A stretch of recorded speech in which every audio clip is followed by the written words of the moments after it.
Diyan siya reta dito sa Estancia kag Palapala Uno. Good morning din mga guys.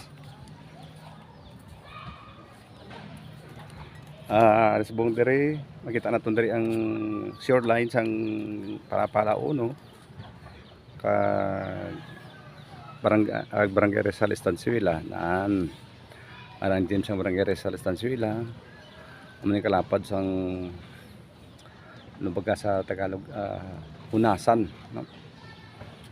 Darinan. So dari ang government dari may plano nga gagawin ito ng esplanade no. Alin dito pakanto sa doon papunta sa Port San Pedro at saka pakanto dito sa hindi ko kamali pakanto sa Uton no. Ari nagatambak na sa mga bato-bato dito.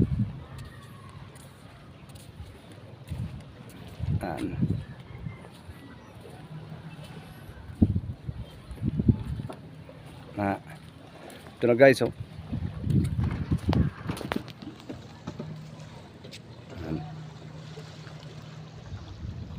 Ito na itong mga barko no, o lancha nga may karga ng mga stone o rocks o bato bato natambak na dito. Gagawin dito esplanade ang itong dito sa lugar dito. Ganyan. So malapit na ito sa makita natin ang Guimaras Island nan ganyan nan. At saka dito rin dito ang Peaceport area no? May mga balay-balay dyan sa kilid sa Peaceport nan. Peaceport na siya. Ganyan.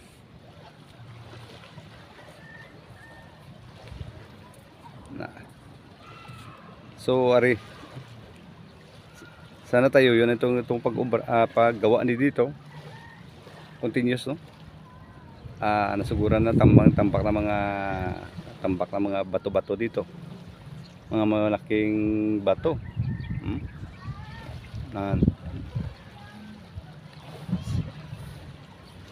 Yan. Sana siguro I don't know kung how many years dito matapos dito. Sana by next year dito nga side matapos na po. Bago lang ito na no? Bago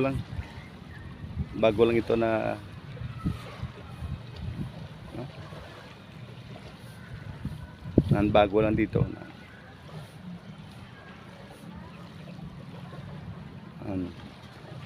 mainit no, mainit. Yan ang Palapala. So mundo kalawak no, kalawak ng gagawin nilang esplanade, kalawak sang bahagi dito gagawin esplanade. Tapos ito pakanto doon sa Creek Memorong baka hanggang Uton itong esplanade nga gagawin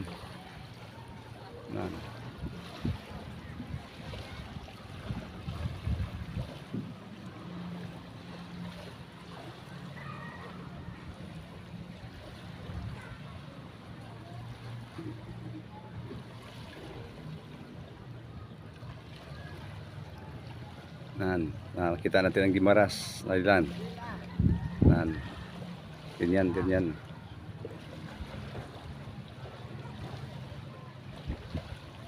Guys, for update